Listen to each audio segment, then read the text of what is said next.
দেখো কে? কি চাচা খুকি বলতেছেন কেন? আমি তো খোকা, ওই যে আতিয়ারের ছেলে রক। আমি আতিয়ারে সেরি তো রকি।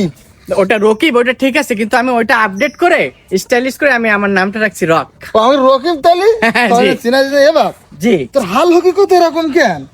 ও আপনি মনে হয় জানেন না, ওই যে এখন তো অ্যাওয়ার্ড চলতেছে। এই গত কিছুদিন আগে অ্যাডলফ খান অ্যাওয়ার্ড পাইছে। 26 সালে ওই অ্যাওয়ার্ডটা আমি নেওয়ার চিন্তা ভাবনা করতেছি, এই জন্য আমি এখন থেকে প্র্যাকটিস করতেছি। ওই সুদর্শন পুরুষ। জি, সুদর্শন তো পুরুষ। ওগুলো যারা করে সব তো মেইলি টাইপের দেখি। হ্যাঁ, মেইলের টাইপের, এটা ঠিক আছে, কিন্তু আমি তো একটু প্র্যাকটিস করতেছি। মনে কর তা কি করলি? ওই যে মশা বসছিল আপনার ওখানে, আমি এটা প্র্যাকটিস করতেছি। তুই এসব সাজ দিছিস কেন? ওই যে অ্যাওয়ার্ডটা আমি নিব। তাই জি এসব করে কারা? চাচা, মূলত ওইটা যারা আয়োজন করে এরা হচ্ছে যে মূলত আঠা সেবনকারী। ও তুমি আটা খড়কের পাল্লাই পড়িস?